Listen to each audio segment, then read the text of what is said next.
자, 미국 시장에 대한 이야기를 이분과 함께 나눠보겠습니다. 김태수 금융작가와 함께 말씀 나눌게요. 작가님 안녕하세요. 네, 안녕하세요. 네, 오늘 밤에는 어떤 이슈가 있을까요? 간밤에는 이제 울트라 스텝 말고 자이언트 스텝 쪽으로 뭔가 목소리가 커지고, 근데 또 금융주들의 실적은 또 꽝이었고, 이런 것들이 좀 화제가 됐는데요. 오늘 밤에는 우리가 또 뭘 눈여겨봐야 될까요? 네, 지난밤에는 이제 생산자 물가가 안 좋았죠. 11.3%나 상승을 했습니다. 핵심 PPI 같은 경우에도 상승은 했는데 그래도 전월보다는 좀 상승이 둔화되는 모습이었고, 무엇보다 이제 핵심적이었던 이슈 중에 하나가 뭐냐면은 반도체 관련해서 이슈가 컸죠. 미국 반도체 산업 활성화를 위해서 지금 척 슈머 상원 원내대표가 핵 중심이 돼가지고 520억 달러짜리 반도체 보조금 요거 이제 의회에서 통과시키려고, 상원에서 통과시키려고 올렸는데 이게 다음 주로 밀렸죠. 예. 이미 2021년도에 405억 달러 지출을 했어요. 근데 다시 또 520억 달러 또 지출한다는 그런 보조금으로 나가는 거기 때문에 이런 것들이 굉장히 좀 이슈가 크게 됐고, 그리고 바이든 대통령이 손을 내민 회사가 두 군데입니다. 미국 내에 있는 마이크론에 손을 내밀었고, 그리고 해외 기업 중에는 한국의 삼성에다가 손을 내밀었죠. 그래서 한국 삼성이 또 현지에 공장을 만든다고 해서 투자하고 고용하고 그런 것들을 또 약속을 했고요. 그러면서 반도체 기업들 엔비디아라든가 AMD라든가 이런 회사들이 전반적으로 상승세를 타는 그런 모습이었습니다. 그러면서 이제 반도체 중심으로 해서 지수가 전반적으로 좀 하락폭을 돌리는 모습, 나스닥은 상승 마감하는 그런 모습을 보였습니다. 이제 경제 지표 이제 발표를 하는데 오늘 밤에 굉장히 많아요. 예, 제가 간단하게 중요한 거 표로 가져왔는데, 월간 소매 판매 지수가 그래도 지난달에 마이너스였는데 요게 이제 소폭 오를 것으로 그렇게 기대가 됩니다. 근데 요거 하나 빼고 나머지는 다 지금 그다지 좋지가 않습니다. 연간 소매 판매도 이제 연간으로 따지면은 요게 조금 올라가는 게 조금 둔화되는 상황이고, 뉴욕 지역의 제조업 같은 경우에는 마이너스로 들어갔어요. 근데 이제 다행인 거는 뉴욕 지역은 미국 제조업 쪽에서는 그다지 비중이 없습니다. 서비스업이 강하지 뉴욕 지역은 제조업 관련해서는 그다지 비중이 없기 때문에 시장에서 이제 크게 작용을 하지는 않을 거고, 수입 물가도 지금 올라가는 그런 측면인데, 지금 인플레이션 쪽에서 조금 수입 물가가 조정돼야 된다는 얘기가 계속 나오고 있죠. 특히 이제 중국 쪽에서의 중국의 수출 가격 이런 것들이 다운돼야지 이제 미국 쪽에서는 수입 물가가 떨어지기 때문에 그런 것들로 인해서 인플레이션의 영향을 계속 받고 있는 그런 모습이고요. 그리고 이제 산업 생산하고 제조업 생산 설비 가동률 요게 나오는데, 산업 생산이 그다지 늘어나는 그런 모습이 아닙니다. 연간으로 따지면 조금 줄어드는 모습이 있고, 제조업 생산 같은 경우에는 계속 이제 마이너스로 또 연속해서 나올 것이다라고 예상이 되고 있고, 설비 가동률도 조금 떨어지는 걸로 그렇게 예상이 되어 있습니다. 그래서 지금 보면은 이제 앞에서 말씀드렸던 수입 물가라는 거 하고, 그리고 이제 제조업 생산하고 이제 맞물려서 우리가 생각을 해야 됩니다. 전에도 한번 말씀드렸는데, 수입 물가가 낮아져야 되고, 그리고 수입하는 거하고 생산하는 거하고 그 갭을 갖다가 지금 수입으로 메우고 있는데, 소비하고 생산하고 그 갭을 메우고 있는데, 지금 생산이 늘어나줘야 된다는 거죠. 그래서 수입 가격은 떨어지고 생산량은 올라가고 이렇게 돼야 되는데, 지금 이 부분이 아직까지도 좀 개선되지 않고 있는 그런 모습이기 때문에 인플레이션이 좀 빠르게 하락하는 그런 모습은 나오지 않고 있습니다. 그리고 장 시작 후에는 미시건대 소비자 신뢰지수 나오는데, 요거는 또 소폭 조정될 것으로 그렇게 예상이 되고 있습니다.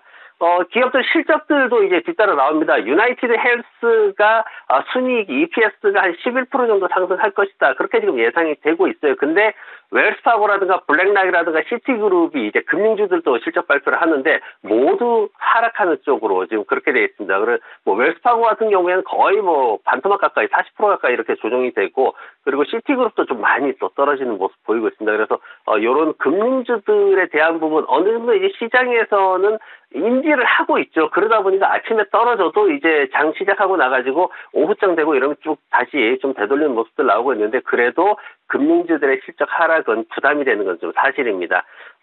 이제 다음 주 얘기를 좀 해야 되는데, 일단 경기 방어주들 관련해서 쭉 나옵니다.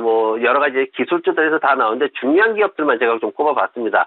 월요일 날 IBM하고 화요일 날 존슨앤존슨, 그리고 노바티스 나오고 로키드 마틴 나오고 넷플릭스 나옵니다. 그리고 수요일 날 테슬라가 나오는데, 테슬라는 EPS가 굉장히 많이 올라갈 것으로 그렇게 기대를 하고 있습니다. 70% 정도 지금 상승할 걸로 기대를 하고 있고, 목요일 날 AT&T 나오고요. 금요일 날 버라이존, 그리고 넥스트라 에너지, 아메리칸 익스프레스 나오는데, 여기 보시면은 지금 이제 로키드 마틴이나 AT&T나 아메리칸 익스프레스 같은 경우에는 미국에서 이제 대표적으로 이제 디펜시브한 이제 방어적인 성향이 어떤 종목들로 꼽히는데, 이 종목들이 실적이 그다지 좋지 않을 것이다라고 예상이 되고 있습니다. 그리고 오히려 이제 존슨앤존슨 같은 이런 소비 관련주인데 요거는 실적이 좀 올라갈 것으로 예상이 되고 있고, 그리고 이제 넥스트라 에너지 쪽, 이제 에너지 쪽에서도 여러 가지로 이제 분리가 되죠. 근데 대체 에너지 쪽은 꾸준히 그래도 조금씩 상승하고 있다라는 평가를 받고 있습니다. 그래서 다음 주에도 이런 기업들의 어떤 실적 발표를 우리가 유심히 지켜봐야 될 것 같고요. 그리고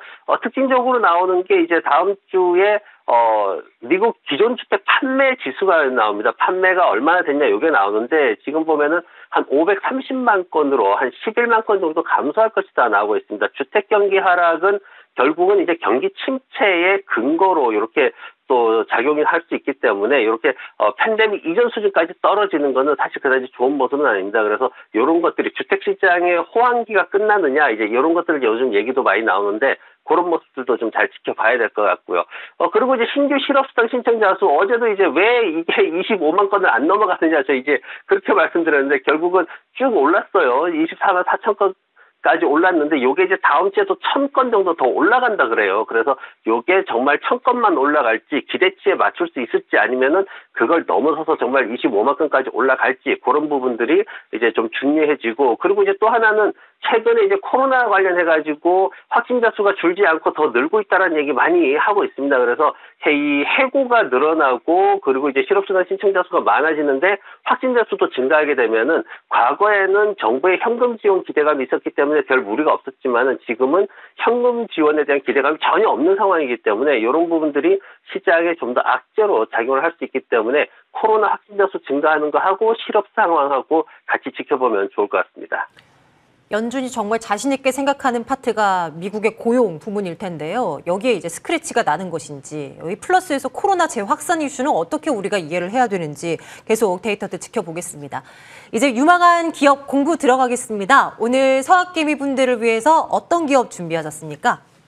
네, 오늘 삼성전자가 정말 잘 올랐습니다. 그래서 반도체 쪽에 있는 회사 하나 가지고 와봤습니다. 인디 세미컨덕터라는 회사인데요. INDI를 코드로 쓰고 있습니다. 자동차 분야에 굉장히 특화되어 있는 반도체 소프트웨어 플랫폼을 생산하는 회사다, 이렇게 보시면 되고요. 자율주행 차량의 그 기술하고 연결이 되어 있는 그런 상황입니다. 그리고 이제 뭐 여러 가지 전기 관련된 애플리케이션이라든가 레이더라든가 아니면 초음파라든가 이런 어떤 자율주행의 특화돼 가지고 있는, 그리고 전기차 시스템에 특화되어 있는 반도체를 생산하는 그런 회사다라고 이해하시면 좀 빠를 것 같습니다. 그리고 이 회사의 어떤 기술력이나 이런 것들 관련해서는 세계적인 주요 자동차 업체들로부터 이미 티어 1의 등급을 부여받았기 때문에 1 공급 업체로 지금 선정이 돼 있기 때문에 그 기술력은 이미 충분히 인정을 받고 있습니다. 앞서 말씀드렸지만은 지금 반도체 관련해 가지고 미국 정부 차원에서 엄청나게 지금 육성을 하려는 노력을 하고 있습니다. 지금 중국을 잡아야 된다. 그리고 과거에 80년대에 일본의 도전을 물리쳤고 90년대에 세계를 제패했던 그 시절, 즉 인텔이 가장 최첨단 기술을 가지고 있다라고 자부하던 그 시절로 돌아가야 된다. 바이든 정부가 지금 이렇게 외치고 있거든요. 그래서 그런 부분들에 대해 가지고 우리가 좀 많이 좀 지켜봐야 될 것 같고, 이런 것들을 통해서 이제 이 말씀드린 이런 기업들이, 인디 같은 기업들이 굉장히 수혜를 받을 수 있는 그런 상황이다. 특히 이제 메이드 인 USA라는 게 이제 계속해서 나올 겁니다. 미국 시장에서. 미국 시장이 어려워지면 그 얘기가 계속 나오거든요. 그래서 그런 부분들 마케팅으로 인해 가지고 매출이 더 늘어날 수 있는 그런 상황이다라는 거고요. 지금 보면 최근에 이제 뭐 6억 9,800만 달러 정도 시가총액을 가지고 있는데, 목표가는 14달러 정도 형성되어 있지만은 가격은 6달러 밑에 이렇게 되어 있습니다. 거래량은 한 150만 주 정도 최근에 좀 거래가 좀 늘어나고 있는 그런 모습이고요. 그리고 재무제표 관련해 가지고 보면은 아직까지 그렇게 큰 그런 상황이 아닙니다. 지난해 4,800만 달러 수준의 매출이 있었고요. 그리고 지금 시장에서는 여전히 손실이 나 있는 상황이에요. 근데 이제 분기별로 보면은 지난 1분기에는 그래도 1,000만 달러 순이익을 냈습니다. 흑자를 기록을 했습니다. 그래서 그리고 또 현금 가지고 있는 게 굉장히 많아요. 1억 8,500만 달러. 총 부채를 빼고도 순현금 보유액이 1억 8,500만 달러이기 때문에 앞으로 뭐 영업 활동하고 제품 생산하는 데는 전혀 무리가 없는 그런 상황이고, 매출도 지금 1분기에 2,100만 달러 했습니다. 지난 2021년 전체의 거의 40% 정도를 지금 했기 때문에 앞으로 성장성이 굉장히 기대가 되고 있고, 앞서 말씀드린 것처럼 정부의 그런 노력으로 인해서 메이드 인 USA 브랜드들이 더 크게 성장할 수 있는 그런 환경이다라는 거고요.